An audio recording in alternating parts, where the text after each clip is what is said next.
anymore. And that's why you don't hear it. That's right. So whose policy is it, Bishop? I don't know. She's Maori, so perhaps... I don't know. And not to be... I don't know how she'd know, actually, but maybe she's in charge of construction workers. You are both receiving calls and texts, and not to be outdone, I can tell you that Trevor Mallard called to say that actually voting papers are done based on alphabetical order of the candidates' names. I think we knew that, didn't we? But thank you, Trevor Mallard. Anyway, just to conclude the Tolkien discussion, I don't think either of you is probably a Tolkien fan. Funny that. But he's done a lot for New Zealand. He has. I read his books when I was a kid. I loved them. And they came back to haunt us via Peter Jackson, and we made a fortune out of him. They've been nearly forgotten. So I thought we'd observe all those birthdays. The Egg Producers Federation spoken out about the plans by our supermarkets to move to cage-free eggs. Customers will pay, they say. And Pack and Save and New World announced yesterday they will phase out caged eggs over 10 years, which is a long time. It's a bit like the superannuation age changes, isn't it? It's a conveniently long way away. Well, indeed, but I think what they're signalling is a change in the market, which, quite frankly, is inevitable anyway.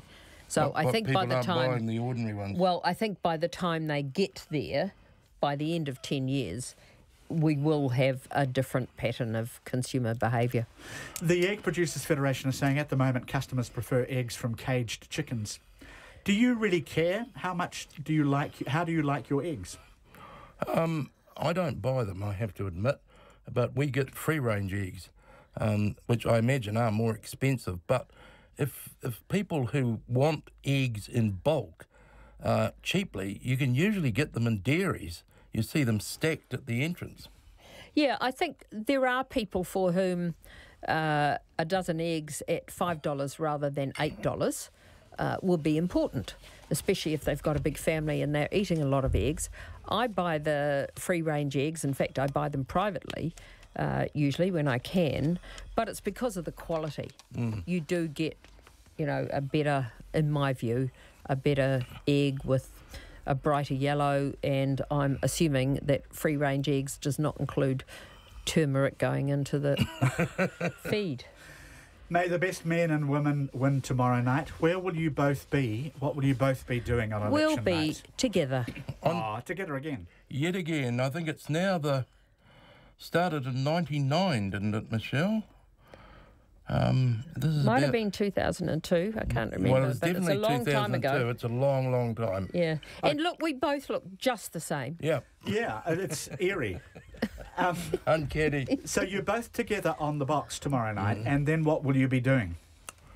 Well, I've got to be on the radio at 8 o'clock the following morning. Oh, so you're both in the same boat. Yeah, that's right. I've got to be on TV at 8 o'clock the next morning. So neither of you will be going to any of the glamorous parties? It depends. Oh, if Labor wins, I'll be down at the Aotea Centre. Don't worry about that. Yeah, and it'll depend on how late the night is. I mean, the National Party is over at Sky City, so it's not far to go. Any last-second predictions from either of you? Close race. Close race, yep. That doesn't really cut it. But we've run out of time. Mike Williams, Michelle Bogue, thank you very much, both of you, and your busy schedules for coming on the panel this afternoon. That's us, and make sure you vote, everybody, and what a fascinating weekend it's going to be. We will be back with the post-mortem after the other post-mortems on Monday on the panel.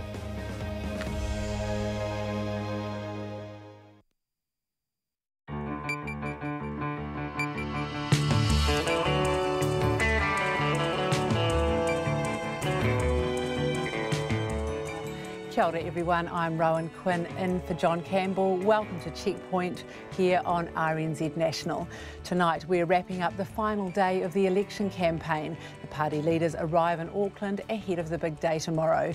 Refining New Zealand releases photos of the damaged fuel pipe. We'll have the latest from Northland.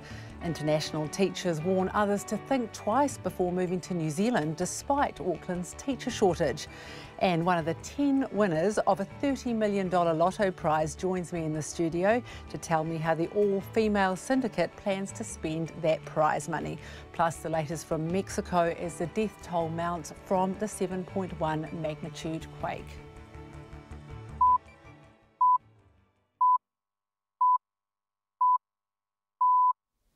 RNZ News at 5. Kia ora, good afternoon. Ko Katrina Batten tēnei. Almost 1 million people have already voted and there's still a day of advance voting to be counted. Yesterday, 178,785 people cast an advance vote, an all-time record for early voting days. Jacob McSweeney reports. Yesterday's turnout beat the record set on the day before the last election by almost 20,000 votes. There have been increases on the number of people early voting on each of the last 4 days. The total number of people who have voted so far is 985,530. Advance voting will close at the end of today and voters can find out where or what time their local early voting booth closes by going to the elections.org.nz website. Ko Jacob McSweeney, tēnei. The Hawke's Bay District Health Board is investigating 3 cases of paratyphoid that have been reported over the past week. All 3 people have needed hospital care. Paratyphoid is similar to typhoid fever and can cause serious illness. Without treatment, it has a 10 to 15% mortality rate. The Hawke's Bay Medical Officer of Health, Oz Mansour, says one of the people affected has reported eating shellfish gathered at Napier Marina. He says there were signs warning against consuming shellfish from the marina because of the risk of contamination by sewage. Dr Mansour says anyone who's unwell and has eaten shellfish that may be contaminated should contact their doctor.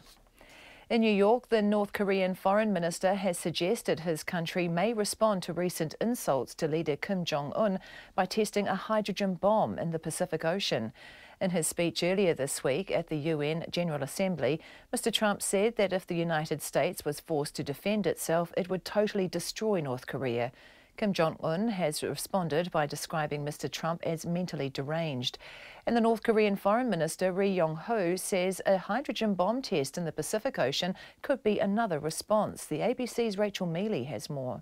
He was stopped by reporters outside his hotel late at night, New York time, and he was asked what the North Korean leader might have been referring to when he said that his regime would consider the highest level of hardline countermeasures in history.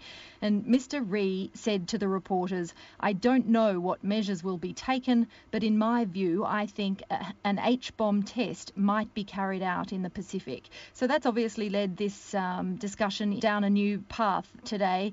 It's obviously ratcheted up the tensions even further. Rachel Mealy reporting. The Prime Minister, Bill English, won't comment on reports of threats by North Korea, saying they're second-hand and he's yet to receive anything official. The Labour leader, Jacinda Ardern, says the suggestion from North Korea is very alarming.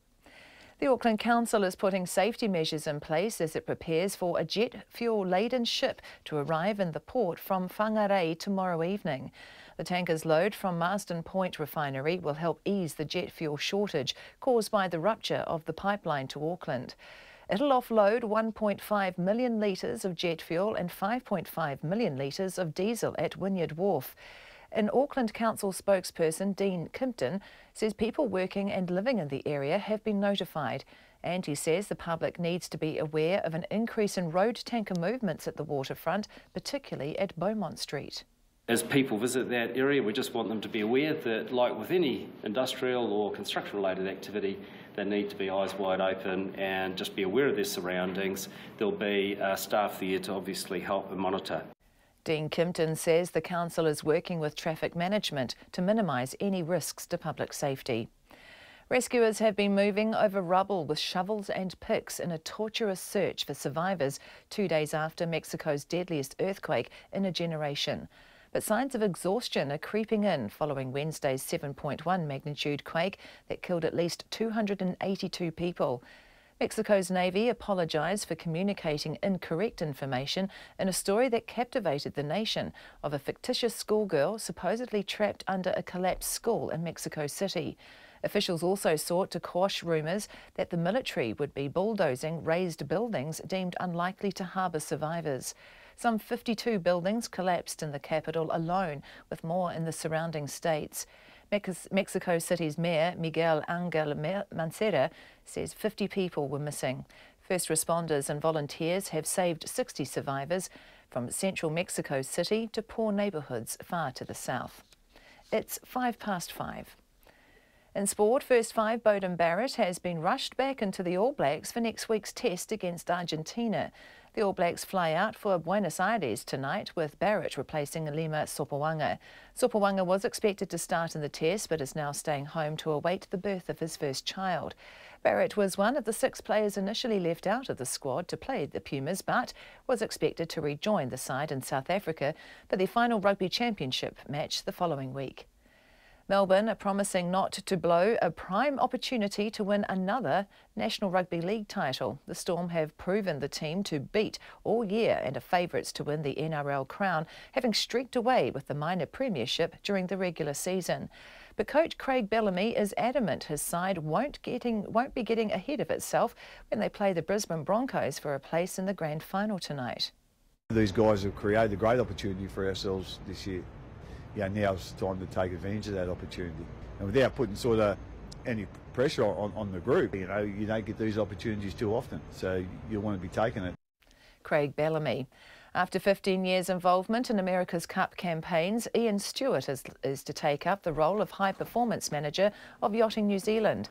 Stewart was most recently Oracle Team USA's Operations and Logistics Manager in Bermuda, and prior to that was Team New Zealand's Logistic Manager. That's the news. Hello, I'm John Campbell. And I'm Guyan Espiner. Radio New Zealand has been delivering election results for decades, the first Kiwi broadcaster to do so. And this year we're taking it to a whole new level. We'll be available on 7 media platforms. You can catch us on RNZ National, RNZ's website, rnz.co.nz, and through the Morning Report and Checkpoint Facebook pages and YouTube. And yes, we are on the telly, on Freeview Channel 50 and Face TV on Sky Channel 83. Our team of top political reporters will be broadcasting from right around the country. And from the University of Auckland's television studio, I'll be joined by a heavyweight team of political exponents and expert observers to dissect the results and call the shots. It's game on, so bring it in close. We're on the radio and the website. On the Morning Report and Checkpoint Facebook pages and on YouTube. For Election 17, join us at 7 tomorrow night here on RNZ National. And on the telly. Met Service weather through to midnight tomorrow. Northland, Auckland and Coromandel Peninsula. Fine spells and a few showers, clearing tomorrow afternoon. Waikato to Kapiti, including the central high country, also Bay of Plenty, mainly fine except for isolated afternoon or evening showers. Gisborne to Wairarapa, a few showers, turning to rain in Wairarapa this afternoon and elsewhere this evening or tonight, then clearing and becoming fine tomorrow. Wellington and Nelson, isolated showers today, mostly fine tomorrow. Marlborough and Canterbury, patchy rain, mainly north of Rakaia, clearing this afternoon or evening, mainly fine tomorrow. Bulla, Westland and Fiordland, mostly fine, scattered rain developing about Fiordland tonight, spreading to Westland and Bulla tomorrow.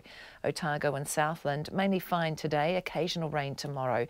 And the Chatham Islands, a few showers, clearing tomorrow and fine breaks developing. It's 5:08 and you're listening to Checkpoint. Thanks, Katrina. Kia ora, good evening. I'm Rowan Quinn and I'm in for John Campbell tonight here on Checkpoint. Coming up, Refining New Zealand releases photos of the damaged fuel pipe. We'll have the latest from our Northland reporter Lois Williams.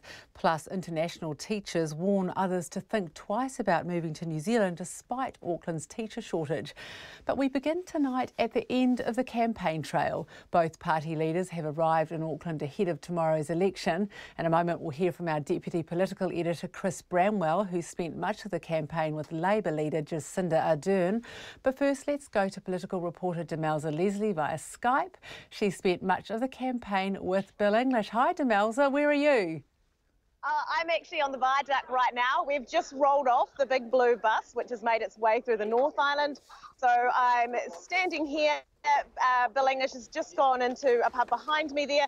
I'm not sure if he's having a beer, though. It's something he said he has steered clear of during the campaign. So possibly he's just gone to meet and greet some more people to garner up some more votes. And what are his plans into the night, Demelza? Well, he plans tonight just to relax with his family. He's got his wife Mary here and his 6 kids will be joining him in Auckland. So tonight they plan a nice quiet night. Tomorrow will be much the same. They are having a photo opportunity for the media to come and obviously take photos of the family because he's already voted, so we don't have that traditional vote photograph. So it's just a quiet time. Obviously, he's waiting for those votes to start rolling in tomorrow evening. And do you get a sense of how confident he is? Well, look, he's definitely changed a little bit this week. He's become a lot more confident and sure of himself. I think that's just a reflection in the polls, with National being up a little bit further. So yes, he's certainly a lot more confident this week, and I think he thinks that they're going to take this out tomorrow night. And I gather, Demelza, that you had a bit of a serenade on the National Party bus today. Yes, it's been an interesting time. We've been on the bus with about 30 National Party supporters, as well as about a dozen media. All of us on the bus have at times, enjoyed the music that's been playing overhead.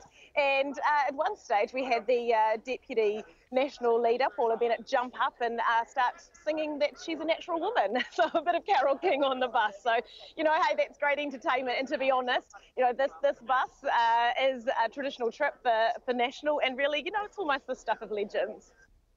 The bus tour is always part of National's campaign in the days just before the election. And this time there is one key difference. Well, the face on the bus, it's my face. And I've only just got used to looking at it that size.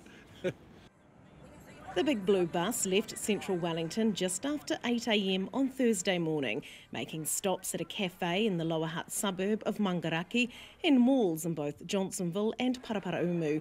Dozens of party supporters turned out to meet Mr English, including a woman who'd brought along her sausage dog, dressed in a blue t-shirt. In Paraparaumu, Mr English joined in on birthday celebrations for a pharmacy worker. The local MP, Nathan Guy, brought cake.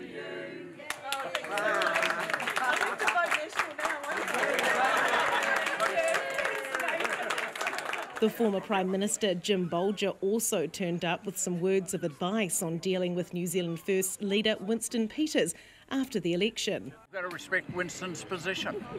I mean, he's been in politics a long time and he expects to be respected for that. In Bulls, a pair of young men decided to welcome Mr English to the town with a rousing haka. Sage said afterwards that at 17 he was too young to vote and wanted to show his appreciation for Bill English some other way. Mr English says the bus tour is a great way of meeting a range of people.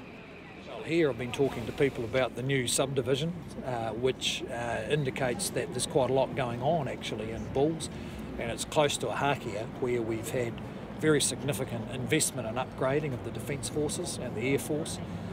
So they're in a pretty positive mood here. Next stop was Whanganui, where heavy rain meant that the National leader had to stick to meeting people in a local electorate office. He added his name to a wall of VIP signatures. Am I the only one up there twice? Yes. Hey? Yes, you I suppose are. I am. Yes, you are.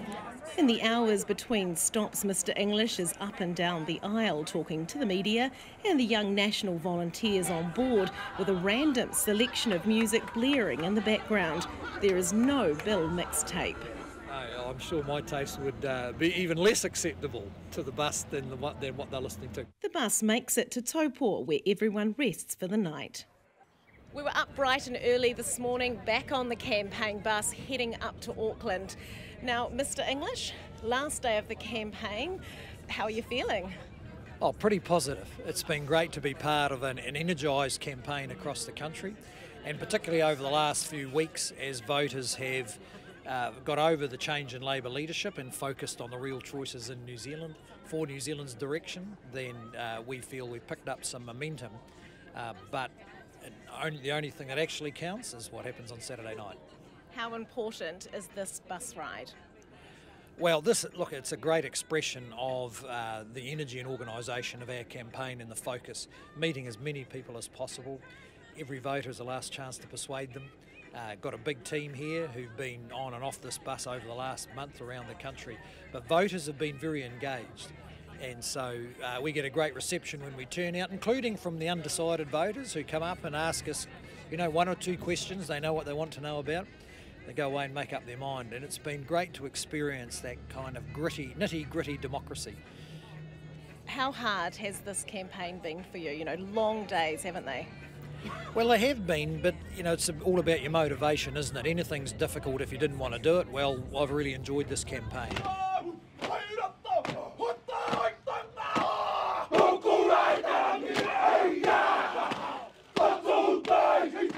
More people are waiting for Mr English as he steps off the big blue bus in Rotorua, Cambridge and Hamilton. There's the endless procession of handshakes, photographs and short calls for voters' support. I've really enjoyed this campaign because there's been so many National Party volunteers out there. The public have been so interested and increasingly supportive, because when they come to make that choice, more of them are choosing Party Vote National. Thank you. As the bus rolls on to Auckland, Bill English will hope this momentum will carry National back into power for a historic fourth term. For Checkpoint, Demelza Leslie. Shake, shake, shake, shake, shake it off, shake it off. And Jacinda Ardern will finally get around to painting her fence tomorrow as she nervously awaits the outcome of the election. The Labour leader began her day with a blitz of media interviews when she cited meeting the families of the Pike River victims on the West Coast as one of the most memorable campaign moments.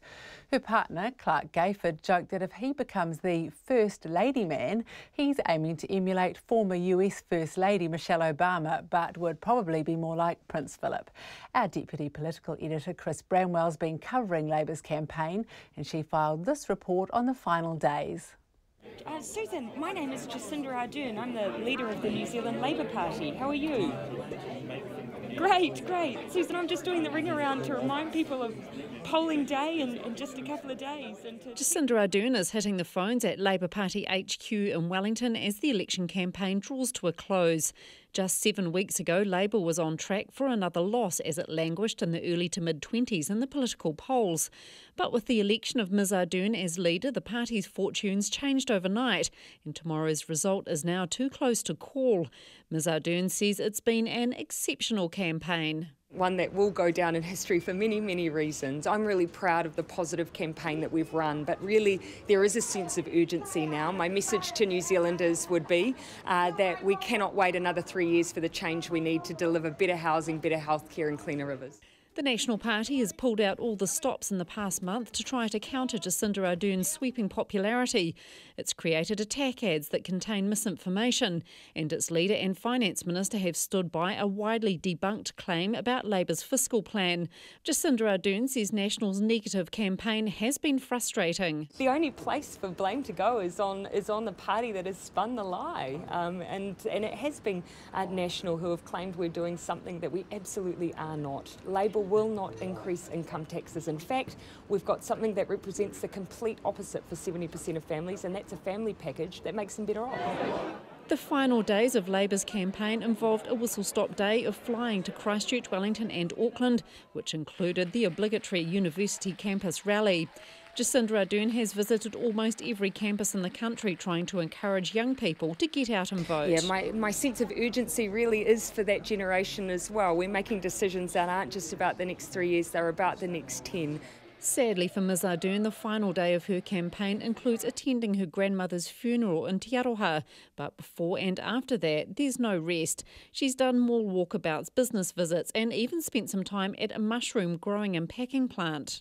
Jacinda Ardern cast her vote early, so does she have plans for polling day? Absolutely, I'm painting the fence. Oh, you are painting? Yes, well, I figure there's going to be a lot of people standing outside it, so it needs to be finished. It was at the humble but proud Wainuiomata Rugby Club rooms north of Wellington that Jacinda Ardern made her last speech of this long and arduous campaign.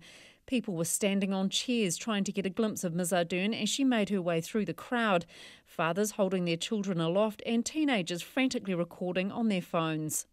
I'd like everyone to give a real Wainuiomata welcome to the next Prime Minister of New Zealand.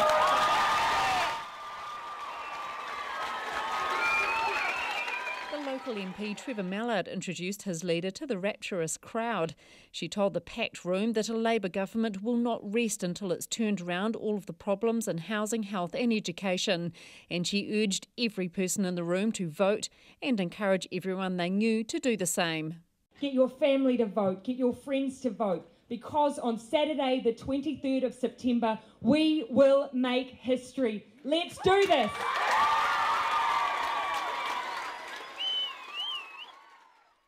Mō te hōtaka o te ahiahi nei, ko Chris Bramwell ahau.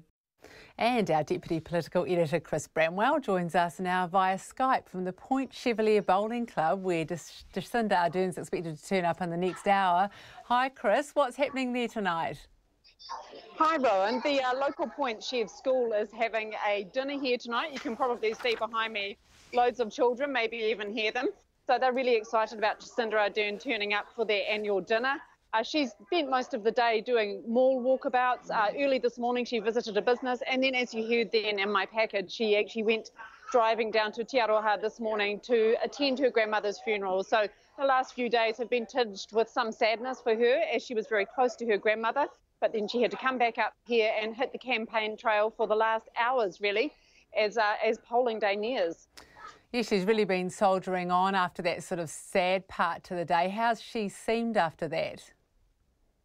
I think there has been she said it's been a tough day for her, but she absolutely knows that she just has to continue on and roll with it. There's only really now a matter of hours until midnight, which is when campaigning has to stop. All the hoardings come down. That's really the end of campaigning. And tomorrow is, for most of us, for political reporters and for candidates, is kind of an oddly quiet day. People go to the polls, but there can be no campaigning, there can be no advertising, no reporting about the election.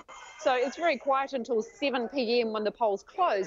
And from that stage, we'll start seeing the results coming in. Jacinda Ardern, as you heard in my piece there, will be out the front of her house painting the fence, painting the front of her house. She's going to have a really lovely brunch in the morning, she said, relax a little bit, and then it'll be game on really in the evening as the results roll in. And what's your sense of the vibe in the camp there? Nervous, confident? Oh, I think it's probably, I don't know about confident. I think they're just being kind of cautious about it, because really no one knows how this is going to roll. It's been an absolutely unprecedented campaign for Labor, really, to come from 23% 7 weeks ago up to now, where they're kind of almost in the high 30s, early 40s. No one could have really, expected this to happen. But with her leadership, they've really rocketed upwards. So I think they're just going to be waiting to see how it all falls tomorrow night. And then from there, it's really either the beginning, I guess, for the negotiations that will then carry on, because I think it's probably clear that neither National nor Labor will be able to form a government on their own. They will definitely need their support partners, whether it be New Zealand First, the Greens, the Māori Party, however those coalitions shape up. Thanks very much, Chris. That was Chris Bramwell there talking to us from the Point Chev Primary School. And don't forget that you can join Chris, Demelza Leslie, our political editor Jane Patterson, and the rest of the team here tomorrow night from 7 o'clock. It's a full-scale television and online production hosted by John Campbell here in the Checkpoint studio and Guyon Espiner down at Auckland University. Guyon will be joined by a political panel and will have reporters with all the main parties and across the regions. You'll be able to watch on Freeview Channel 50, Face TV, Sky Channel 83, online on Facebook and through the RNZ website, and of course you can listen as usual as well. A Northland conservation group says the Ministry for Primary Industries can't know for sure when the site of a Marsden pipeline break was dug over for swamp Cody. Refining New Zealand believes a digger whacked the vital fuel line, disrupting supplies of petrol and jet fuel to Auckland, and newly released photos seem to support that. But MPI says no one's dug there since 2011, as far as it knows. Lois Williams reports. The fuel line is buried 2.4 metres deep in the sort of rich black peat soil that's the classic happy hunting ground for swamp Cody. No one digs that deep for fence posts or drains, and the telltale sawtooth marks on the damaged pipe are just what you'd expect from the bucket of a digger. The refinery's chief executive, Jude Post, says photos released today are evidence of digger damage.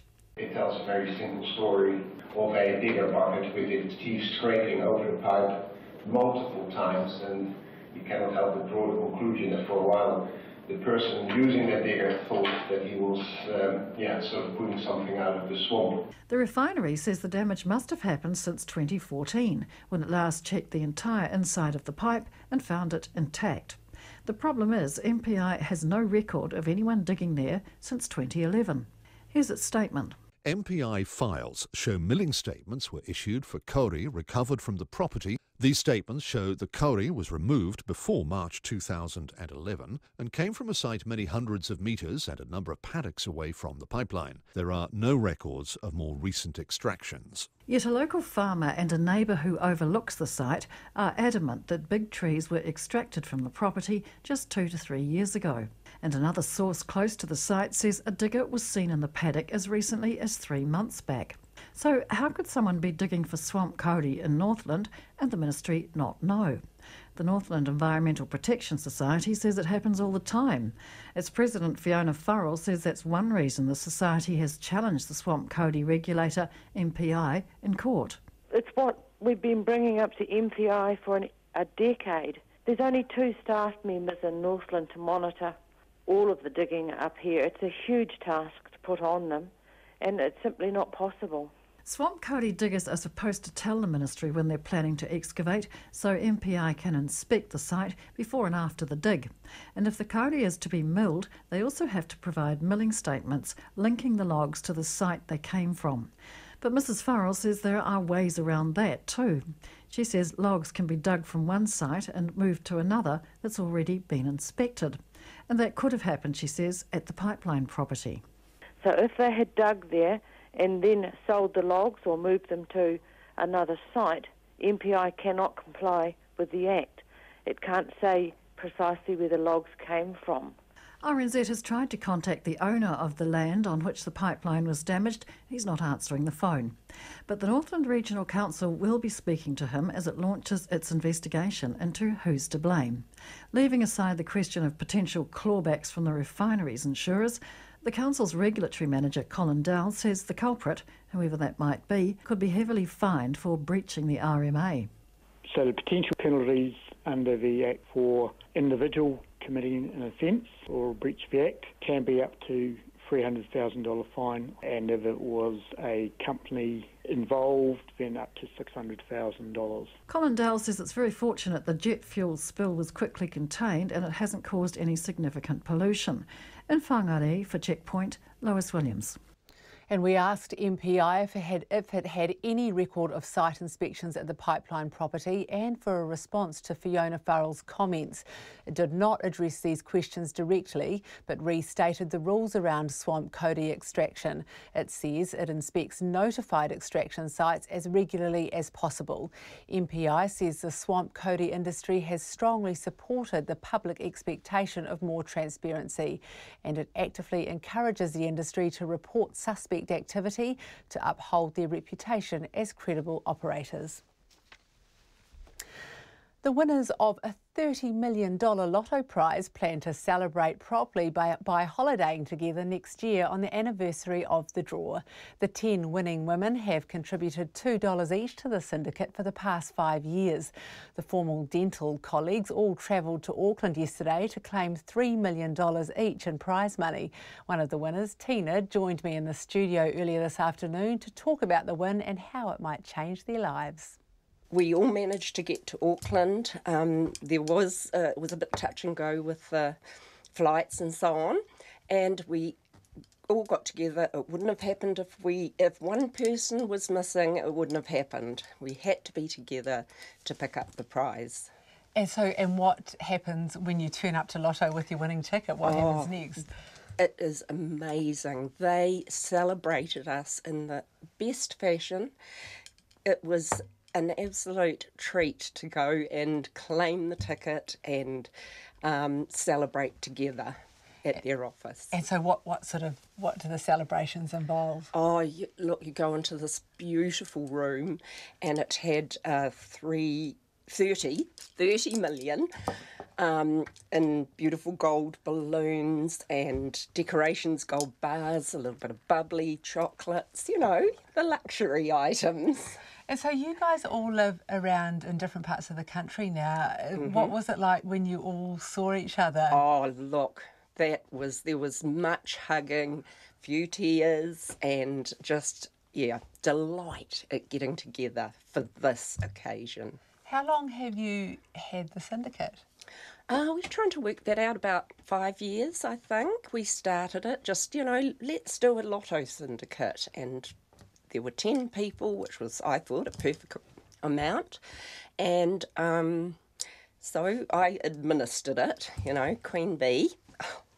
And we've carried it on over the years. We thought we'd struck it big, winning $12,000 about 2 years ago. Oh, wow. Yeah. And we've had little dribs and drabs that we've put aside into bonus bonds. So sensible. And we struck it big last Saturday. And who realised? It was me, yeah.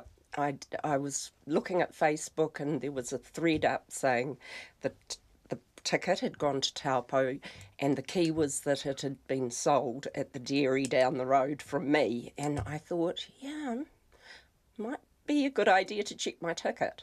And the numbers, it was like my eye honed in on that line. And what were you feeling like? Calm. Look, pretty calm about it. The best excitement was divulging that news one by one to all the girls. And what was their reaction? Oh, disbelief. They truly thought I was just pulling this awful prank. And I had to reiterate and reassure that I was for real. How did your friendship start? Because you've obviously stayed in touch even though you're in different places. Yeah, we all were in the same workplace in Dunedin. Over the ensuing years, we've gone to many different places throughout New Zealand, but we just kept that link going. I mean, you text, I do a global text, come on ladies, it's time for, send me your $20 and $20. And I buy a 10-week block of tickets, $20 times 10, $200, spend $200 and the ticket rolls over each week, So it's a lucky dip for 10 weeks. And so, and your share is about $3 million. So what are you going to do? Probably draw a breath or two and have a little think. I don't know, I'm not a really extravagant person, believe it or not. And no, just take it quietly and think about it carefully. Any plans for a girls' holiday away together? Good point. Yeah, we have decided on the anniversary, that's our get-together. That's our get-together again. So what would be your tips for any aspiring Lotto winners out there? Are there any little tricks that you use? How did you guys play? Just go in and buy the ticket. Make up a syndicate. It amounted to $2 a week for us. And how did you come up with the numbers? No, just lucky dip. Yeah, no. One time we used our numbers, but for me, when you get the little grid and I had to fill in everyone's special numbers, it's like, I'm not doing that again. Not a responsibility if you forget that number. I'm not doing that again. And you say you're very prudent and sensible, but is there a little thing that just keeps popping up in the back of your mind that you're thinking, oh, I could do that special thing? It'll be travel, I guess, and I've got a bit of a musical passion, so I'm going to New Orleans. That'll be the first probably. Yeah. Fantastic. And what about work? What's your job these days? So I work for a dental practice in Taupo, and I am working 3 days a week at present, and I did say I'd drop a day. Do you think you'll stay once that 3 million sinks in? You still think you'll be there? Absolutely. How come? Because I work with a great bunch of people, and I don't want to lose those threads. I want to stay in the workforce, and keep those lovely friendships alive. And shouting morning tea on Monday? Yeah, I think so. I did it on Wednesday, actually. I let the cat out of the bag. So. And what's people's reaction been at work and in the community? Look, the reaction has been amazingly positive. It really has. It's the well wishes and congratulations just teeming down on us, literally. it's had a real positive impact. And that was lucky Lotto winner Tina, who was speaking to me earlier this afternoon. She won $3 million as part of a syndicate with her friends.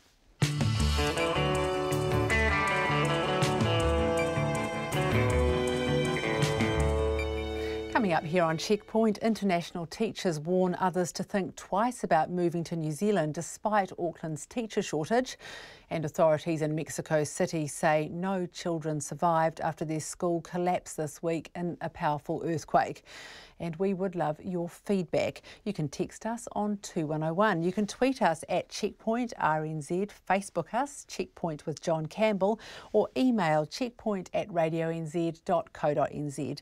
And don't forget, you can watch us online on Facebook Live at rnz.co.nz/checkpoint, on Freeview Channel 50 and on Face TV Sky Channel 83. But now here is Katrina Batten with the headlines.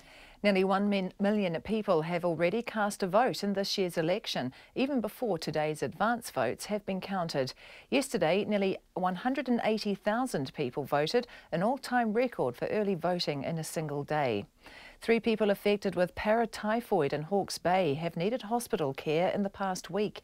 Paratyphoid, which is similar to typhoid fever, can cause serious illness, and people who are not treated have a 10 to 15% mortality rate. The Auckland Council is preparing for a ship carrying jet fuel to arrive in the port from Whangarei's Marsden Point refinery tomorrow evening. The tanker will offload 1.5 million litres of jet fuel and 5.5 million litres of diesel at Wynyard Wharf. The load will help ease the jet fuel shortage caused by the rupture of the pipeline to Auckland. North Korea's Foreign Minister Ri Yong-ho says he believes his country could consider a hydrogen bomb test in the Pacific Ocean of an unprecedented scale. It comes as the leaders of North Korea and the United States continue to trade insults. The US President Donald Trump today announced fresh sanctions on North Korea over its nuclear weapons program. Rescuers in Mexico City have been using shovels and picks as they continue their search for survivors 2 days after Mexico's deadliest earthquake in a generation. Some 52 buildings collapsed in the capital alone, with more in the surrounding states. Wednesday's 7.1 magnitude quake has killed at least 282 people. Those are the headlines. I'm back at 6, Rowan. Thanks, Katrina. And we're turning to business now with Giles Beckford. And Giles, I gather the warehouse has had a bit of a shocker today. Indeed. Good evening to you, Rowan. Yes, it was their annual result. And to be fair, it was a plunge, a slump. That's not too harsh to say that. The 12-month profit was down by nearly 3/4 to just over $20 million. In fairness, we did know something like this was coming. They had to give warning to the market some weeks ago, and they'd given quite clear indication that they'd been hit by a slow start to winter, that they were feeling the effects of strong competition from the likes of Kmart and Farmers and all the online retailers such as Amazon as well. And in particular, they had done a lot of dough on their consumer finance business. And this is in fact where they lost a lot of money. They had to write down quite a lot of value there, their investment. They've just actually scrapped it. So the upshot of that was that they've written off $40 million worth of restructuring costs and the losses on that finance business, hence the sharp fall in the profit. They're having to take some remedial action on this one, as you would imagine. They've restructured, they've lost around 150 jobs. They're looking at slimming down their product range. You can see there's vast numbers of different types of commodities and products in their shops. So they're looking to try and get some rationality about that. They're also looking at the prospect of putting their blue shed stationery shops inside the big red sheds. So you have a shop within a shop, and that'll be something new for them. And they're also going to try and beef up their online shopping offering to consumers. So that will undoubtedly cost them money in the future, and they say that there will be costs associated with that, but in the long run they think this is their way of becoming more profitable. The best showing in the group, the Noel Leeming electronics appliance shops, they had strong earnings growth. The one that's struggling a wee bit, the red sheds, just feeling the pressure there of the competition, and they're giving no forecast yet on their earnings. We'll get that as they get a better indication going into the summer-Christmas period. And Giles, a big day tomorrow. How are the markets faring ahead of the election? It would be fair to say that they're treading water, but we've seen some skittishness in the markets. It's been going backwards and forwards depending on the poll results. The wisdom that gets put around is that the markets are apolitical, but I think that's really a wee bit of a fiction. The reality is that they lean towards centre-right governments, towards a national style of government, because they regard them as business friendly. They regard them as governments that will deliver less regulation. There will be fewer rules and restrictions on doing business, on moving money around the country and around the world, that they'll keep taxes down. So that's why they tend to favour centre-right governments. In this case, the polls which showed National opening up a reasonable lead on Labour saw the currency rise about 0.5% earlier this week. It's eased back a wee bit, but going into Monday, if there's no clear result from the election, there may be a little bit of uncertainty, a little bit of skittishness. We may see the currency just bouncing around a little bit. If there's an indication that Labour, in fact, is in the driving seat to form the next government, then I wouldn't be surprised to see a little bit of a sell-off in the New Zealand dollar and possibly see the share market dip back a little bit as well. But just going into that vote, the New Zealand dollar, 72.8 US cents and 91.8 Australian. And our top 50 indexes close the week 19 points higher, 7815. Thanks very much for that, Giles. Well, international teachers say the time and cost involved with having their qualifications recognised in New Zealand isn't worth the move out here, despite the country facing a major teacher shortage. Teachers moving to Auckland to help fill the city's teaching shortage say lengthy and expensive red tape is forcing them to head home again. And they're warning other teachers to think twice before moving here. Nita Blake-Person reports.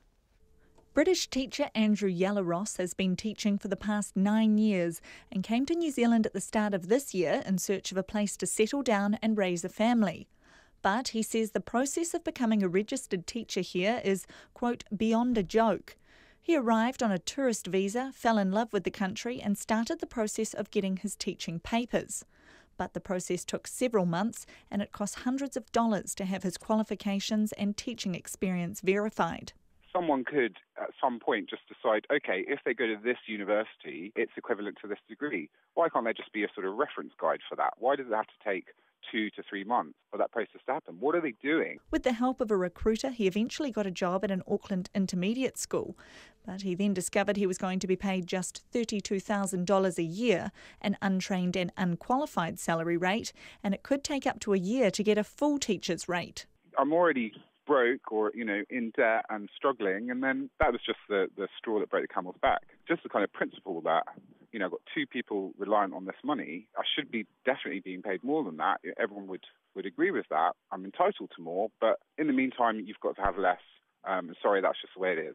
Martin Strang runs education recruitment company Oasis Education. He says the qualification process is expensive and time-consuming and puts off some overseas teachers looking to move to Auckland. I've actually got teachers at the moment that we're working through, and we give them all the information, we give them all the instructions in advance, and these teachers are finding it very, very difficult. And they're in STEM subject areas, absolute shortage areas for New Zealand.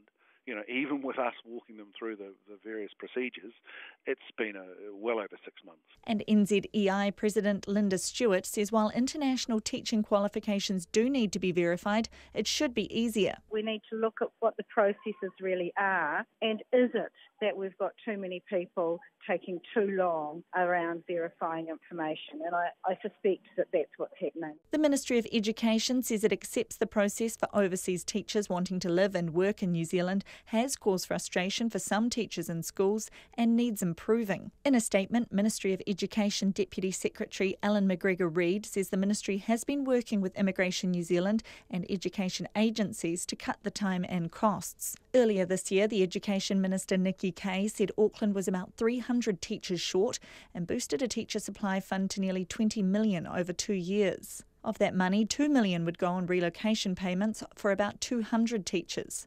But Andrew Yelleross won't be there to see any of those changes introduced. He's had enough and he's leaving in November. I am so gutted. I've spent the last 6 months, investing in being here and in making life here and doing everything that I can to make this work. And yeah, my dream has died. For Checkpoint, Cornita Blake-Personaho. Earlier this month, Statistics New Zealand released first-of-its-kind research about energy hardship in New Zealand. The figures were quite alarming. Nearly a third of people struggle so much with the cost of electricity, they sometimes opt to be cold instead of heating their homes. And it's much worse for renters. Nearly half struggle, compared with just 22% of home owners. But the term energy hardship was new to us. So what's it actually like to live in energy hardship? Zach Fleming explains. After 8 different rental homes in a decade, Alexandra says there was a clear and common trend with her landlords. They did everything they could to the property up to the legal limit, but they never went beyond. Obviously, that's not true for every landlord, but some landlords are a problem. The government's offered insulation subsidies since 2009, but uptake's been slow, according to the Minister of Energy and Resources, Judith Collins. We feel that not enough landlords have taken up the opportunity. And the reason for that, according to Alexandra, if it wasn't required by law, if it wasn't in their best interests, it just didn't happen. Rental 1, uninsulated with no heating source except a power plug. 2009 in March we moved in and we left in September. We couldn't make it through the winter, basically, because it was too expensive and we had to break the lease. Rental 2, uninsulated with no heating source except a power plug. The only heater was a fixed panel heater in the living room, and it was built into the wall to prevent theft, so we couldn't even put a timer or anything on it. $620 in June was our record high, and that's including the discount for paying it on time. Because it was only electric, there was no gas, there was no wood fire, there was no other way of heating it. You had to have electric heaters. We had to have one in the nursery with the baby. We had to have one with my eldest child who also had special needs. One in the living room and one down, there was a sort of playroom extra living space area. So no insulation, it's so cold you have to have a heater in every room. Yeah, the house didn't even have curtains. And one day I opened the hot water cupboard and discovered I could just see straight through the floor. There was no lino or anything in that cupboard, and there was just bare floorboards, and you could see the gaps between the floorboards. So this freezing cold. Rental 3, uninsulated with no heating source except a power plug, but landlord promised a brand new heat pump. And after we'd signed the lease and we'd settled and we were living there, he was like, "Oh no, it's not a suitable house for a heat pump." So he gave us another oil fin heater. We had one of our own, and he was really kind, and he basically lent us another oil heater. But we actually couldn't afford to run them all the time. Couldn't afford to run them. Alexandra couldn't afford to stay warm. And there are around 400,000 households in a similar position every winter, according to Stats NZ. As in, heating their homes is a problem. More than 40% of New Zealand's poorest households say dampness and mould is a major problem. I asked Minister Collins if she accepts those numbers. I've got no reason to not accept those numbers. She wouldn't be interviewed when we first ran these statistics past her office. She was waiting for advice on the report from the Ministry of Business, Innovation and Employment. They are a little disappointed that they weren't consulted by Stats so that they couldn't actually have an input into the data. But other than that, nothing's disputed. Around 400,000 households struggled to heat their homes every winter. I got behind by 2 months, and then I got a letter from Nova saying they were going to disconnect me. This is Christine. She says power is around 20% of her monthly income. So she got a third job so she can be warm in winter. We definitely had to go without before the third job. And Anne, who moved from Tauranga to Auckland 4 years ago. She's had 4 rentals since. On each occasion, when I asked the property manager, what is the method of heating, it was just, there's a plug in the wall, you'll need to get electric heaters. Electric heaters are the least efficient form of heating. They can cost up to twice as much to run per hour compared to a heat pump, and take longer to heat a room.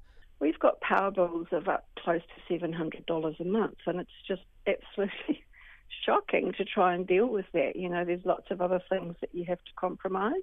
Minister Collins says the key to fixing the problem is getting New Zealand's homes insulated.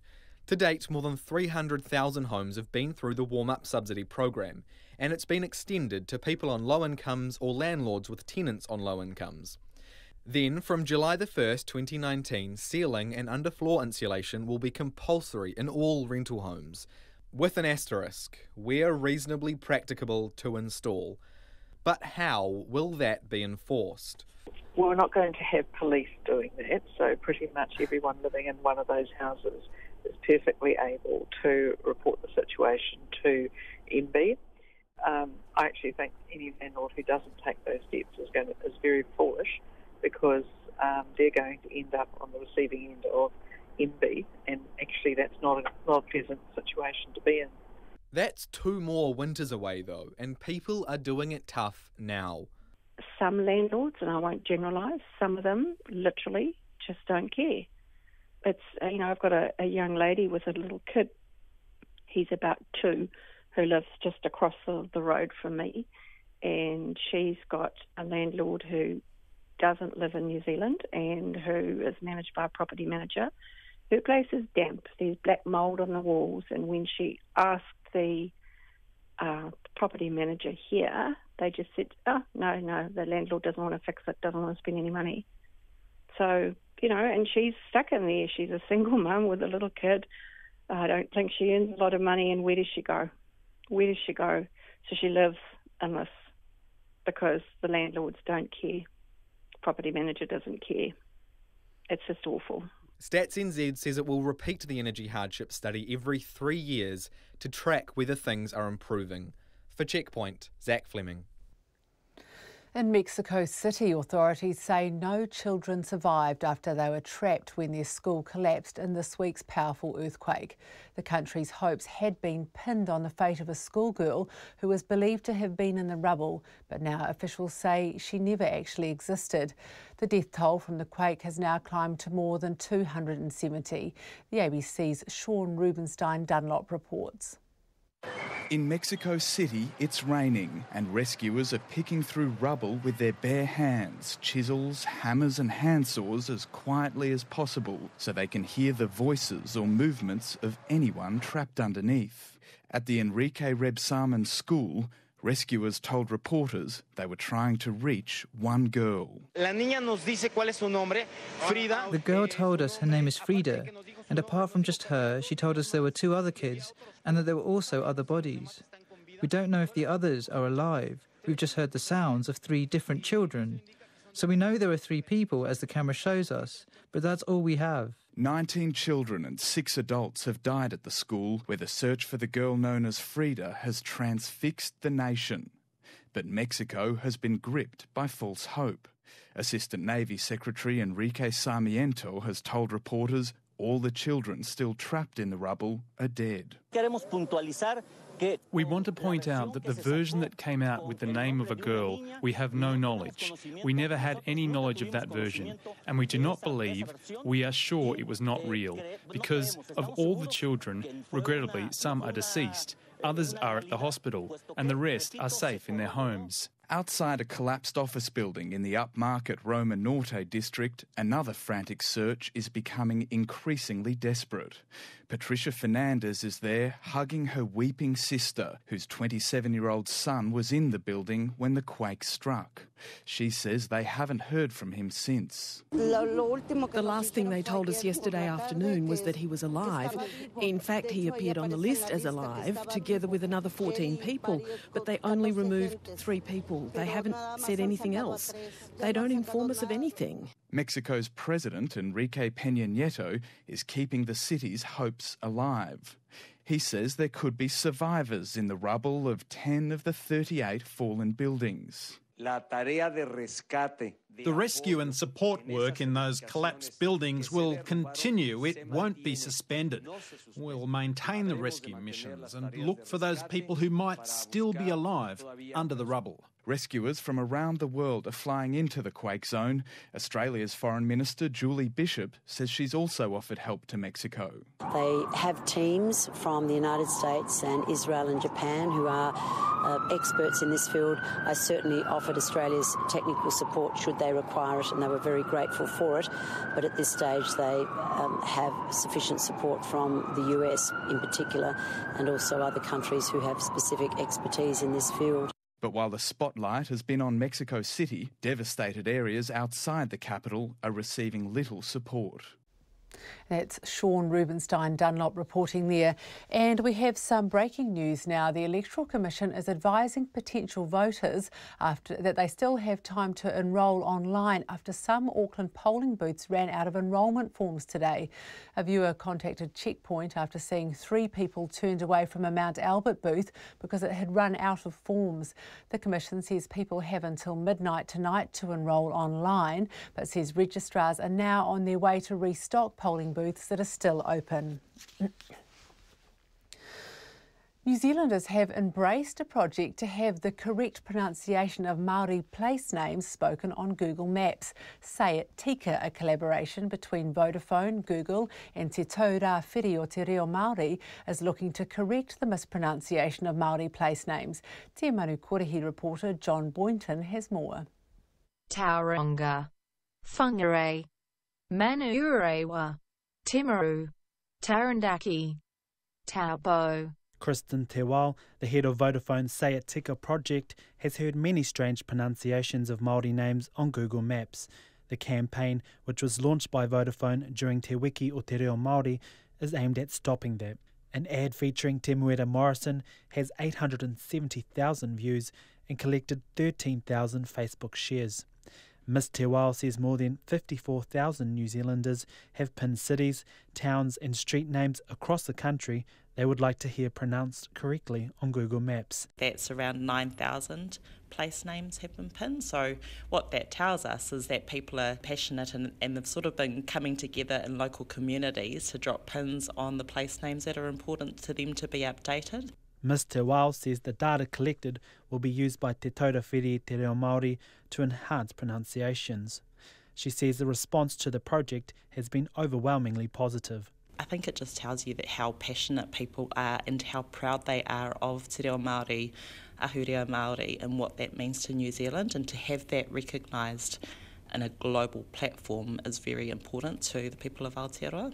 Chanel Lucas is a fluent Te Reo Māori speaker and works at Vodafone.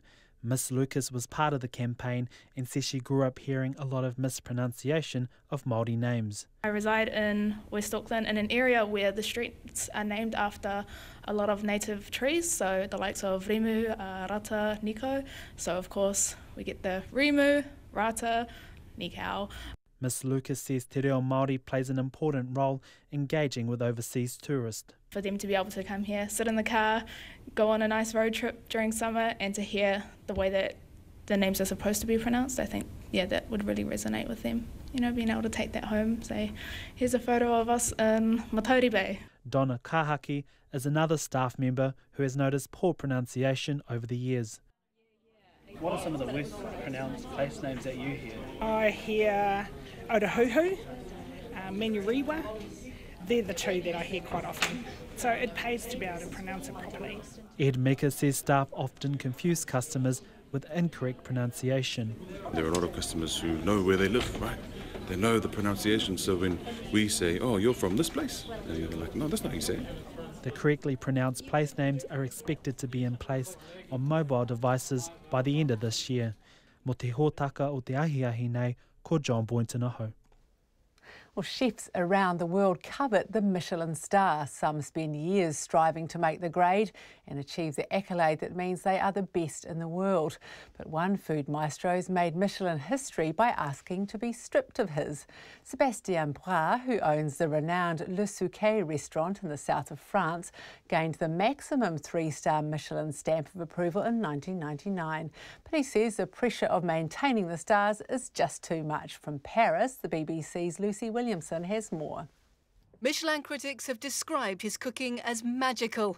Running Le Suquet had brought great satisfaction to him and his wife, Mr Pras said in a statement, but also great pressure. Speaking to the BBC by telephone from the restaurant, Mr Pras said that he and his wife wanted to start a new chapter in the life of their restaurant, to be free. It's a constant pressure. I feel stifled by the Michelin Guide, not motivated. Cooking is a living art, spontaneous, creative. It's a source of happiness. So it ruins it if you are constantly thinking about whether the Michelin inspector is going to like your latest dish. A spokeswoman for the Michelin Guide said that Mr Pras' request was the first of its kind. But as the guide is intended for customers rather than for the chefs themselves, she said the removal of Le Suquet would not be automatic. And that was Lucy Williamson with that report. And after 6 o'clock tonight, our political editor Jane Patterson joins us in the studio as the election campaign comes to an end to talk about how that's all gone as the polls open tomorrow. RNZ News at 6. Ngā mihi nui, good evening, ko Katrina Batanaho. The Labour leader Jacinda Ardern says it's possible that special votes will become a deciding factor in the election. The Electoral Commission starts counting special votes the day after the election, and the official result will be declared on October the 7th. The Commission will estimate how many special votes it has as results come in on election night tomorrow. Jacinda Ardern says both Labour and National will be keen to form a government as quickly as possible, but they might have to wait until the official count is done. It may well be that the special votes become important in this election, in which case that will take some time. I'm sure there will be enough will and desire, certainly between the main parties, to want to resolve coalition negotiations as soon as practically as possible. Jacinda Ardern says those who enrol and vote at advance voting booths will cast a special vote, and that might be a lot of people considering almost 1 million early votes have already been cast. The National leader, Bill English, says he's quietly confident about winning the election tomorrow. But on the campaign trail in Waikato today, he said it's a very close race and 1 or 2 seats could sway the outcome. In the last week or so, I think we've seen the momentum move to National, but it's been a very tight competitive race. Just when you add up the numbers, you can only win by 1 or 2 seats. So voters need to understand that a few votes here and there could make all the difference. National's leader Bill English. The Hawke's Bay District Health Board is investigating 3 cases of paratyphoid that have been reported over the past week. All 3 people have needed hospital care. Without treatment, paratyphoid has a 10 to 15% mortality rate. The Napier Medical Officer of Health, Oz Mansour, says one of the people affected has reported eating shellfish gathered at Napier Marina. He says there were signs warning against consuming shellfish from the marina because of the risk of contamination by sewage. The war of words between North Korea and the United States has intensified, with Kim Jong-un describing Donald Trump as mentally deranged. In his speech this week at the UN General Assembly, Mr. Trump said if the US had to defend itself, it would totally destroy North Korea. In a rare direct statement, Mr. Kim says he will consider the highest level of countermeasure. CNN's Athena Jones has the details. He said, I will make the man holding the prerogative of the supreme command in the U.S. pay dearly for his speech calling for totally destroying the DPRK. That's a reference, of course, to North Korea. He also went on to say of President Trump, he is unfit to hold the prerogative of supreme command of a country. And he is surely a rogue and a gangster, fond of playing with fire rather than a politician. Athena Jones. In New York, the North Korean foreign minister has now suggested his country may respond to Mr. Trump's insults by testing a hydrogen bomb in the Pacific Ocean. The Auckland Council is putting safety measures in place as it prepares for a jet fuel-laden ship to arrive in the port from Whangarei tomorrow evening. The tanker Matuku's load will help ease the jet fuel shortage caused by the rupture of the pipeline to Auckland. Eva Corlett reports. The Matuku will offload 1.5 million litres of jet fuel and 5.5 million litres of diesel at Wynyard Wharf. The fuel will take around 24 hours to unload, and it will have to settle for a couple of days before being transported to the airport on Tuesday. An Auckland Council spokesperson, Dean Kimpton, says people working and living in the area have been notified. But he says the public needs to be aware of an increase in road tanker movements at the waterfront, particularly at Beaumont Street. The council is working with traffic management to minimise public safety risks. Refining NZ says the pipeline is still on track to be fixed between Sunday and Tuesday. Ko Eva Corlett, Tēnei. State Highway 1 south of Kaikoura has reopened after heavy rain caused slips yesterday, but the Transport Agency warns that delays are likely as traffic has to be taken in convoys of 20 vehicles at a time between Goose Bay and Peketa, just south of Kaikoura. Meanwhile, the inland route, State Highway 70, is open between Waio and Mount Lyford, but the inland road to Kaikoura remains closed. The agency says a fresh slip at Green Burn near Kaikoura may be cleared by this evening. Tasmanian police have charged a man with assaulting former Australian Prime Minister Tony Abbott. The 38-year-old has been charged with one count of common assault following an incident on Hobart's waterfront on Thursday afternoon. Mr Abbott has alleged the man headbutted him after asking to shake his hand. Police said the charge followed an investigation into a complaint made by Mr Abbott and that they'd make no further comment. It's 6:05. Sport and the All Blacks' first five, Beauden Barrett says he had a feeling he'd get recalled to the squad for next weekend's test in Argentina. The All Blacks fly out to Buenos Aires this evening, with Barrett taking Lima Sopoanga's place on the flight. Sopoanga was expected to start next week, but is now staying home to await the birth of his first child. Barrett was one of the 6 players initially left out of the squad to play the Pumas, but was expected to rejoin the side in South Africa for their final rugby championship match. Barrett says he was never far from his phone all week and got the call from All Blacks management last night. I thought it'd be too good to be true, and I was expecting to go the whole time. So, obviously family comes first, and it's exciting for Lima. So, if I was in his position, that's exactly where I'd want to be, expecting my first child. So, here I am, and I'm excited to be going to Argentina. So, can't wait. Meanwhile, coach Steve Hansen has confirmed Israel Dag's season is over due to an ongoing knee injury. The single sculler Robbie Manson says he's comfortable assuming the mantle of leading New Zealand rowing's program over the next few years. Manson is New Zealand's top medal prospect at next weekend's World Champs in Florida after setting a world best time for single sculls earlier this year. There'll be 13 New Zealand crews competing, but for the first time in many years, Hamish Bond, Eric Murray and Maher Drysdale won't be among them. That's the news. A Māori-owned dairy company set up in the middle of nowhere had a few sceptics in its early days. We started doing earthworks quite early and then we stopped for a month, and I'll never forget the amount of people that said, hey, it's fallen over, the project's not going to go ahead.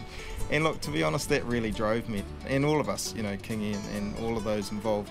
There was a lot of people who doubted it was going to happen though, absolutely. But now, 6 years on, the flag is flying high. Hear the Midaka success story on Country Life, Friday night at 9, Saturday morning at 7, RNZ National. Met surface weather through to midnight tomorrow, Northland, Auckland and Coromandel Peninsula. Fine spells and a few showers clearing tomorrow afternoon. Waikato to Kapiti, including the central high country, also Bay of Plenty, mainly fine except for isolated afternoon or evening showers. Gisborne to Wairarapa, a few showers, turning to rain in Wairarapa this afternoon and elsewhere this evening or tonight, then clearing and becoming fine tomorrow. Wellington and Nelson, isolated showers today, mostly fine tomorrow. Marlborough and Canterbury, patchy rain, mainly north of Rakaya, clearing this afternoon or evening, mainly fine tomorrow. Bulla, Westland and Fiordland, mostly fine, scattered rain developing about Fiordland tonight, spreading to Westland and Bulla tomorrow.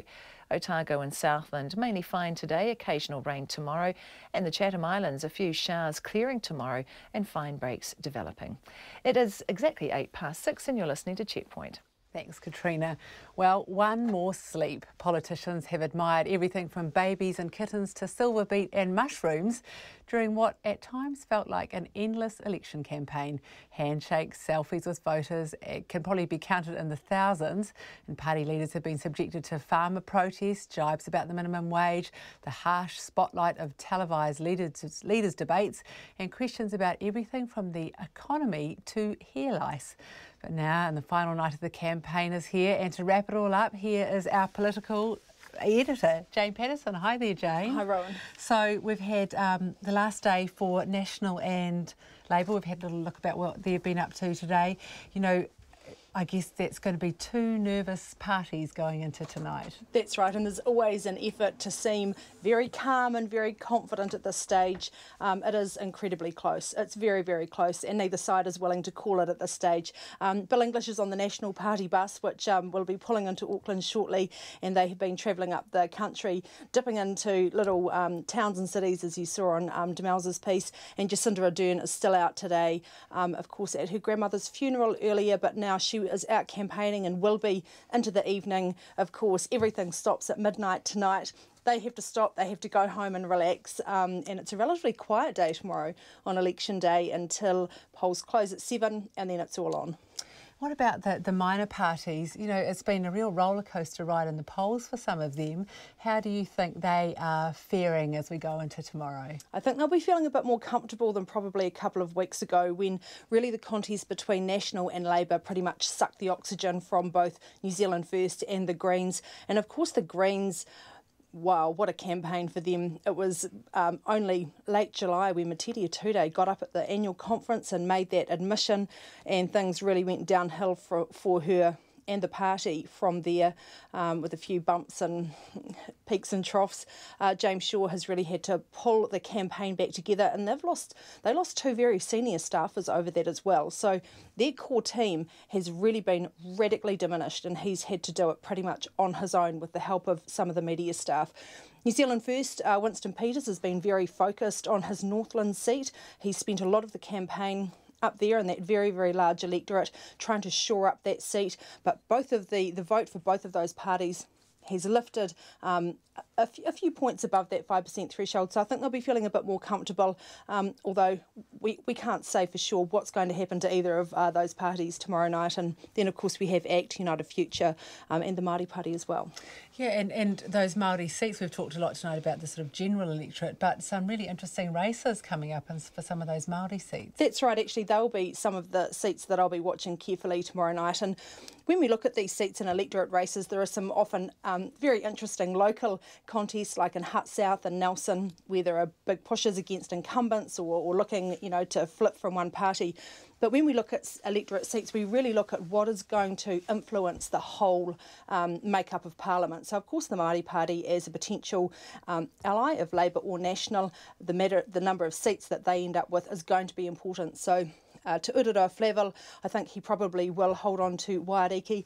Really interesting battle over in Tariana Turia's old seat, Te Tai Hauru, with Howie Tamati pushing the Labour candidate there, Tamaki Makoto, and of course Te Tai Tokoro, where Hone Harawira is hoping to make a comeback against Kelvin Davis. So some really interesting contests up there. Absolutely, and you were saying tomorrow's a bit of a funny day to be a political reporter. For most of the day, you can't report on too much about politics. What are you going to be doing tomorrow? Well, we'll still be keeping an eye on everything that's happening, and we'll be preparing, of course, for our Radio New Zealand show that's going to be across all platforms on TV and radio and online as well. But it's been a bit different this time, because in the past the party leaders, mainly of the main parties at least, they go out and cast their votes traditionally on polling day, but both Bill English and Jacinda Ardern have early voted. So we normally trail along after them and ask pretty torturous questions, because we can't ask them about anything political. So it's about what they're going to eat and where they're going to be. So there'll probably be, I imagine, some photo opportunities for those two leaders. Jacinda Ardern saying she'll be out painting the fence, so I don't know how interesting that's going to be. But so that'll be the normal type thing, but very, very limited on what we can say tomorrow. All right, thank you very much. That's our political editor, Jane Patterson, and Jane will be back here tomorrow night for Radio New Zealand's election special. And warnings are going up, and safety measures have been put in place on Auckland's waterfront in preparation for the arrival of a tanker loaded with millions of litres of volatile jet fuel. The flight plans of thousands of passengers have been disrupted after the sole pipeline carrying jet fuel, petrol and diesel to the city from refining New Zealand's Marsden Point ruptured last week. Flights are now returning to normal, and the fuel restrictions on airlines have been loosened. And as Eva Corlett reports, the tanker Mātuku has been loaded with jet fuel and diesel and will leave Marsden Point refinery tomorrow morning bound for Auckland. Matuku will offload 1.5 million litres of jet fuel and 5.5 million litres of diesel when it reaches Wynyard Wharf tomorrow night. A spokesperson for the petrol companies, Andrew McNaught, says it will take around 24 hours to discharge the fuel. We want the product to settle. These are going into chemical tanks. From a safety and product quality perspective, we want to make sure we're 100% comfortable at then transporting that fuel out. And this is the first time we've done it. So like everything we do the first time, we want to make sure we get it right. And that's why it'll take a little bit longer. Mr McNaught says the fuel should reach Auckland Airport by next Tuesday. An Auckland Council spokesperson, Dean Kimpton, says people working and living in the area have been notified. But he says the public needs to be aware of an increase in tanker movements at the waterfront, particularly at Beaumont Street. As people visit that area, we just want them to be aware that, like with any industrial or construction-related activity, they need to be eyes wide open and just be aware of their surroundings. There'll be staff there to obviously help and monitor. Mr Kimpton says the council is working with traffic management to minimise public safety risks. Peter Mercy of Auckland Transport says the route from the wharf to the airport is still to be finalised, but Waterview Tunnel won't be used. Not all infrastructure is built to take trucks of this size, but in particular it's also about finding the most efficient route to get trucks through. And as I mentioned earlier, there is a preferred route because that's one that's effectively monitored with cameras, and they have the ability then to phase the traffic lights and so on to facilitate the trucks getting through. 2 truckloads of jet fuel have now been delivered to the airport. Andrew McNaught says the number of tankers on the road will increase from 2 to 8 over the next few days, carrying jet fuel twice a day from Marsden Point. We would expect about 360,000 litres per day to be delivered to Auckland Airport, which equates to about 10% of the airport's usual daily demand. And while this may not sound like too much, this is just one of the alternatives that we've been working to increase supply of jet fuel to the airport, and one of the factors that has contributed to us lifting the allocation to 50%. The airport says flight schedules are nearly normal and further disruptions are unlikely. However, the head of the board of airline representatives, Justin Tai-Umbers, says airlines will continue with contingency measures. This means that technical fuel stops will continue into Australia and the Pacific for some of the long-haul flights over the next few days. Meanwhile, a Navy ship earmarked for diesel fuel delivery has been put on standby in Whangarei because it is not needed. The HMNZS Endeavour was sent to Marsden Point from Devonport earlier this week. Refining NZ says the pipeline is still on track to be fixed and the fuel flowing again between Sunday and Tuesday. A tamaki makaurau mo te hotaka o te ahiahi, ko Eva Corlett tēnei. And government officials say a report into the vulnerability of fuel pipelines won't yet be made public. This morning, the Energy and Resources Minister Judith Collins told RNZ a report had been due to be published but was delayed by the rupture. The Green Party's criticised the minister, saying New Zealanders have a right to see any information about how much was known about the pipeline before the rupture.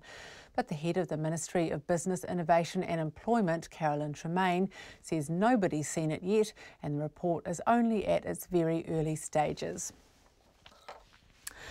The WBO World Heavyweight Champion, New Zealand's Joseph Parker, is putting his title on the line in one of the most polarising fights to date this weekend. The undefeated Parker faces British heavyweight Hughie Fury in Manchester on Sunday morning. The lead up to the fight has been extremely drawn out. It was originally meant to be in Auckland back in May, only for Fury to pull out at the 11th hour with an apparent back injury. This week's build-up has been just as testy, with Parker's promoter David Higgins kicked out of a press conference between the two camps earlier this week after starting an argument over the referee who was in charge of Fury's 2 previous fights. That ref has since been replaced but will now judge the fight instead, which Higgins is supposedly happy about. On top of that, ticket sales have stalled and instead of being shown on UK TV, it will be streamed on YouTube. All that aside, Parker told the BBC's Jack Davenport that the fight will be one of the biggest of his career as he tries to crack the lucrative UK boxing scene. A while ago we decided as a team that we'd like to come here and fight and be part of the heavyweight scene that's building pretty big here. So it's good for us to be here, and what a better way to start fighting here, to fight with a young, hungry fighter like Hughie Fury who wants to be champion. So as far as the heavyweight division is concerned, obviously you've got a version of a title, you've got Anthony Joshua, you've got a version of a title, Deontay Wilder. Do you consider yourself the best heavyweight in the division?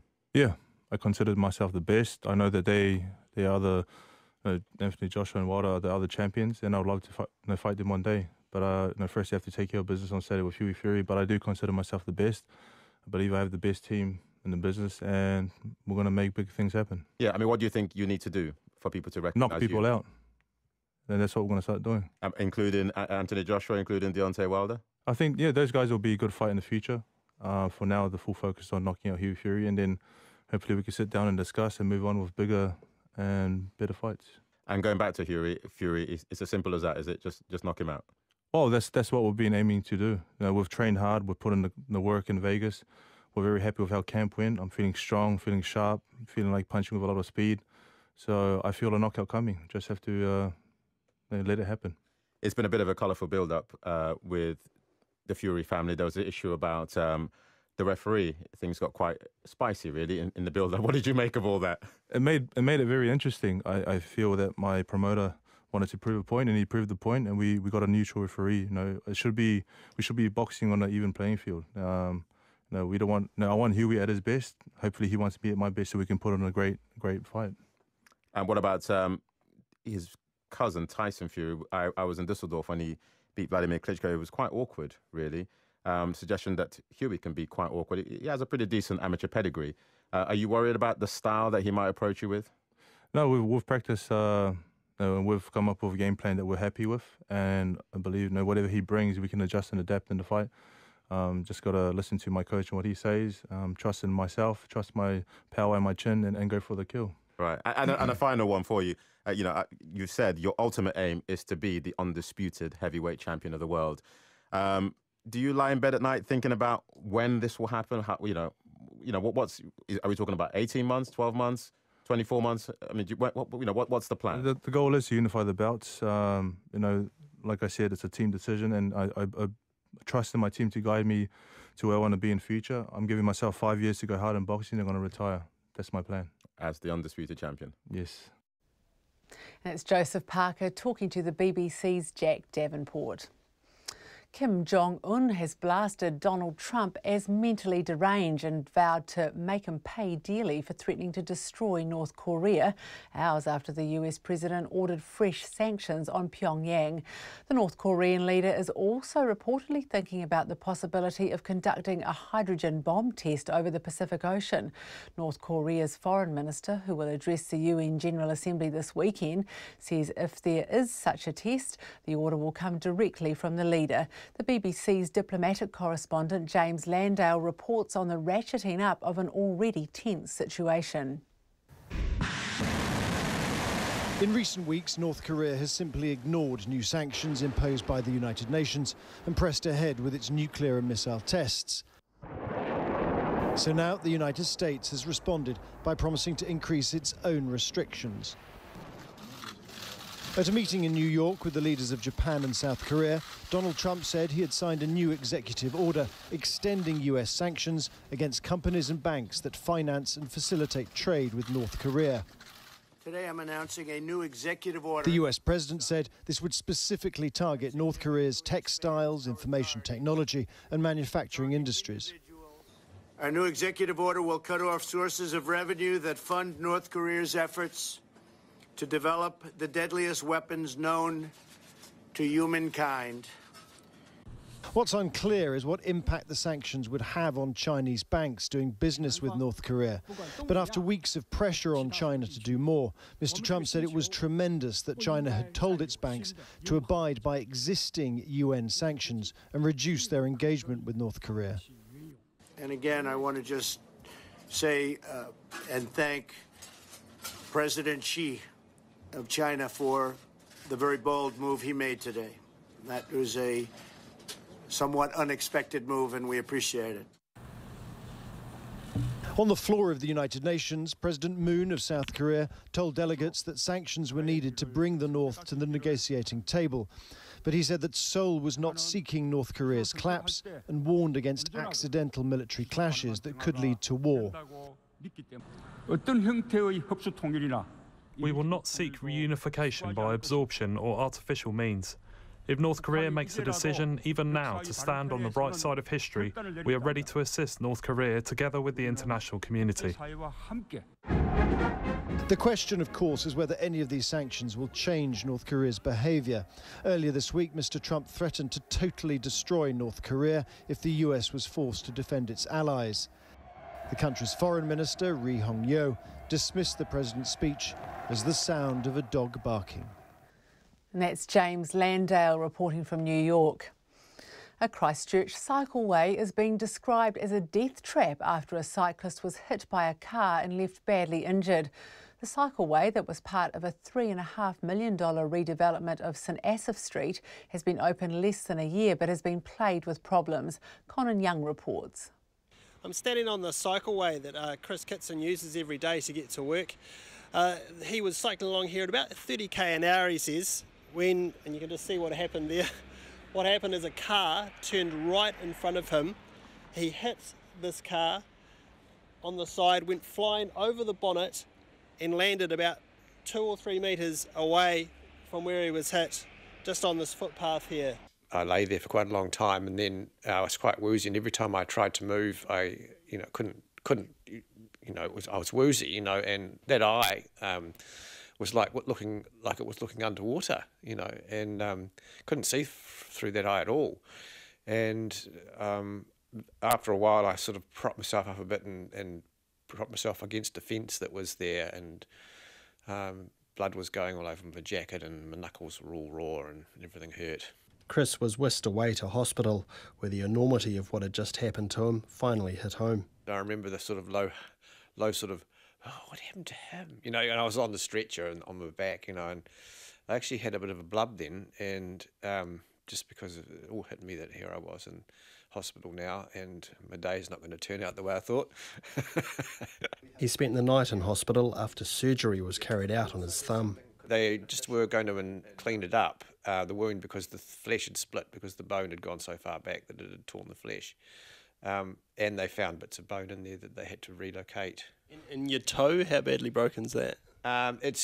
It's what's called fractured at the back of the joint, where at the back of one of the pieces of the bone where it's in the joint, so they couldn't do anything with it apart from just give me a flat sandal and keep it flat, and it will heal itself. This long-time cyclist says the cars parked on the roadside create a blind spot for motorists turning across the cycle lane in order to access off-street parking and prevent them from seeing cyclists coming up beside them in the cycle lane. I think there needs to be some sort of warning for cars turning into businesses of some description. I mean, electronics and things these days, they can sense a cyclist coming along, and there can be a little orange light that flashes, hey, don't turn left in a hurry here because there's a cyclist coming. Is so easy to do, and they do it on the Chim Street cycleway for buses turning. There's little orange things that flash here and there for various users of crosses and so forth of the cycleway. The City Council's Transport Operations Manager, Aaron Hames, admits the cars parked alongside the cycleway do obscure the view of motorists turning across the path of the cycleway to access off-street parking, and notes the original design for the street did not have any car parking next to the cycleway.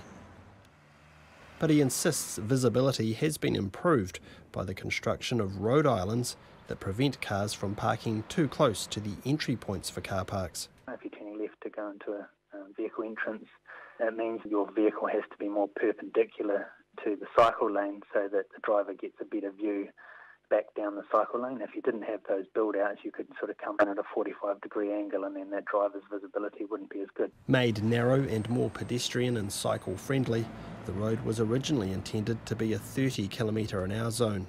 Instead, it was allowed to retain its 50km limit, resulting in some cars travelling through the area at speeds not suited to the narrow corridor. Aaron Hames says council staff are recommending the 30km/h limit should be brought in as originally intended. It would be hard to deny that wouldn't improve the safety for cyclists. Then the whole traffic flow down the street would be moving at a lower speed, so people wouldn't feel as pressured as they're turning off the corridor into an entranceway. And of course, travelling at 30 kilometres an hour, you've got time to brake and stop. He's devastated somebody has been seriously hurt on the cycleway. That's the last thing we want to see on our roads, that sort of thing happening, and it does give our cycleways a bad name, and we'll do anything that we can to try and avoid these types of things happening in the future. Chris Kitson says he'll avoid the cycleway until the council makes it safer. For as long as cars can turn into those business car parks, I'll be off that cycleway. Yeah. And in terms of getting back on your bike again, how are you feeling about that? I'm looking forward to it. Really? It hasn't put you off? No. I'm a keen cyclist. I think there's so many reasons why it's good, and I've had many accidents, and this is the worst. And I've had thousands of near misses, and I think the more people that bike, the safer it'll be for people who want to bike. In Ototahi for Checkpoint, ko Conan Young tēnei. And finally tonight, we've just got a clarification on a story we ran earlier about swamp Cody diggers. MPI would like us to make it clear that swamp Cody diggers do not have to have pre-dig inspections by the ministry. It's not mandatory. However, it asks Cody diggers to notify them of planned digs so it can inspect the site. It says this is on its website, in fact. And Peter Thornbury says diggers do notify it of planned digs, but he says it doesn't have to inspect the sites. And on that note, that's Checkpoint for tonight. Please join us back here for an election special from 7 tomorrow. RNZ News headlines at 6:30. A record number of people, close to 1 million, have voted early in this year's election. And the Electoral Commission has confirmed a booth in Auckland ran out of enrolment forms this afternoon. The Commission says people can still download an enrolment form online and email it back by midnight tonight. The Napier Medical Officer of Health says one of the 3 people who contracted paratyphoid in the region has reported eating shellfish gathered at Napier Marina. The Auckland Council is putting safety measures in place as it prepares for a jet fuel-laden ship to arrive in the port from Whangarei tomorrow evening. The Matuku's load will help ease the jet fuel shortage caused by the rupture of the pipeline to Auckland. The war of words between North Korea and the United States is escalating, with Kim Jong-un describing Donald Trump as a gangster after Mr. Trump called Kim